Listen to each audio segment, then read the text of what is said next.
It's probably about time for another video. Let's talk a little bit about live music and what we've got going on here. What I shall do, I'll turn that down. So we are at a 100th year centenary event, and we are doing live sound in a marquee for about 280 odd people. We've just arrived to set up. Well, that's basically our job today, is just to set up. So what have we got going on here? And basically, really simple overview of how live sound actually works. You know, a lot of people so far have been following this, have just been looking at the DJ side of stuff, you know, which is pretty straightforward. We don't overcomplicate this. It's virtual DJ, Denon controller, lights are controlled with a Wolf Mix, which is actually a really cool, powerful little DMX controller. It just saves a whole nother computer system for that. So we're doing some video as well. So we have this computer, which will play some video out. Audio will be passed into the main system. So today we have a different audio PA to the one I showed you in the previous video. We have a 4-channel amplifier there, pretty straightforward Behringer speaker processor system or speaker management, and they're actually, for the money, they're really good, and they're very simple to use. So I like bringing them out for jobs like this. We've used them for quite a long time. In a big PA, obviously we use better stuff, BSS processors. So what we've got here is a PreSonus mixing system. What actually goes on? So we've obviously got the band on the stage, and they send over, or rather we mic them up. Let's find a few examples. So vocalist, that was wireless. That's nice and easy. Guitar amp, we have a microphone stuck in front of that. We've got easy with the drums, so we just have a simple overhead, and that picks up the general kind of ambience of everything going on. We've got a microphone for the snare, that's quite a key feature of a drum kit, and one for the kick drum. As well as that, we've got bass. This guy, musician, has got a double bass. I hope I've got that right. I'm not a musician. And a bass guitar. And all of that is fed through, well, half of it is fed through this snake, just one wire, makes life easier. And that all goes into this rack mixer. So that can have up to 32 input channels, 16 out, or you can actually pair them for more. And so really, beyond just putting all that together, I don't know whether people who are likely to be doing DJing, which is where most of the previous audience for this channel came from, would really kind of necessarily consider it. It's not really that hard. You just take each individual channel as its own item and then bring them all together. Let's do an example. So on here you can see we have labelled each channel. This is a setup we use for all sorts of live events, and we've got instruments on layer 1. Let's get closer so you can see that. So we start with the drum kit. Progressively gets higher through drum, starts at the bass, kick drum, ends with the overheads. Then we've got guitars, so bass, electrics, keys if we're using them, brass. We've got trumpets today, so we are using those.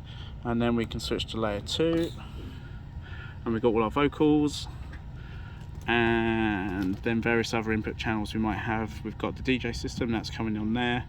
We might have keyboards and other stereo sources, so we group them together. The nice thing about this mixer is, and this is by no means sort of the best or the most modern mixer out there, but it's one we've used for a few years, and it suits us quite well so far. We're beginning to grow out of it a bit, but in the case of all the drums, once you have set up your drum mix, so let's for argument's say, let's say we're happy with that as a drum mix, okay, but we want to change this all relative to the whole rest of the band. We put things into groups, so we have group masters, and then what we have is we have drums, bass, vocals, backing vocals, guitars and effects, and we've got those for each groups. So I can change this, and that essentially turns all those drum kit mics up and down as one item. So we sort of simplify the whole desk. Once we've got all the levels where we want them, we can turn each one of them up and down in turn. You might put other things on here, so you might split the guitars up. You might want to say, because sometimes you've got like backing sort of guitars, and you've got a lead guitar and things like that, so you might not want to bring all the guitars up at once. You might just want to bring a lead, so sometimes you could put a lead in here as well on its own.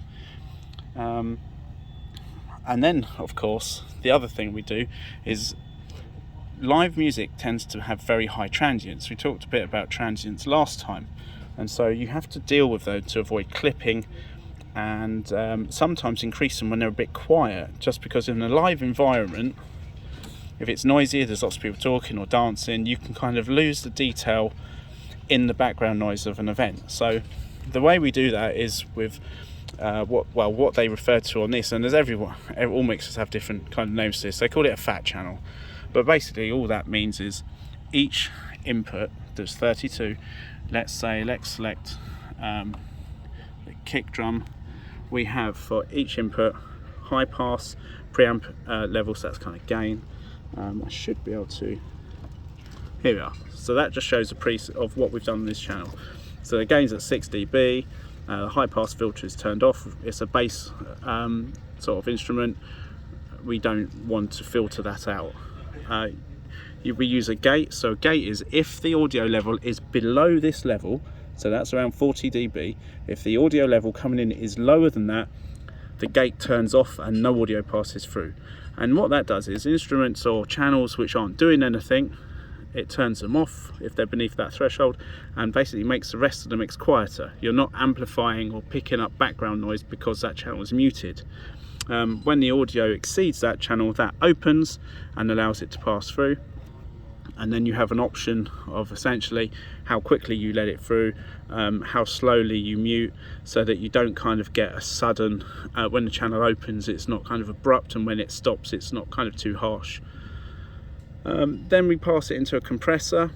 So the purpose of a compressor, did I go over it last time? I can't remember. I don't think particularly. So with a compressor, they're fairly straightforward.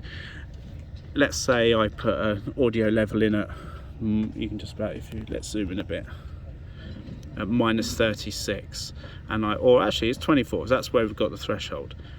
So on this I've got quite a steep, what we'd call compressor on here. So when the audio level coming in, bear in mind that 56 or let's say 60 is a really quiet signal, 0 would be a very loud signal. If the level comes in, once it hits 24, then we start reducing the output signal above the input level, above the threshold level. So let's say if I set this to, let's adjust that, if I set this to 2 to 1, now if we were up to 24 dB and we put in, let's say 22 dB, i.e. a louder signal, -22 is louder than -24, with a 2 to 1 ratio, that would actually half the amount over the threshold, and you'd end up with an output level of -23. So above the threshold level, it compresses the audio, and that can be quite useful. It can be useful for like very transient instruments. It can be useful for vocalists who keep moving closer and further away from microphones. It allows you to have a consistent audio level for an inconsistent source. Now, as I said, there are different ratios here. Let's imagine we turn this all the way up to limit.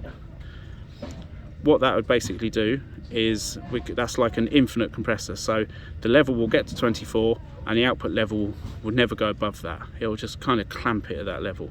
It doesn't sound particularly nice, but it's a way of protecting things upstream from the input. So if I was around, let's say 5 to 1, something like that. So if we then have a signal of 24 and we go beyond that, that ratio would divide whatever we go beyond that by 5. So you've got a variable output level depending on the compression ratio.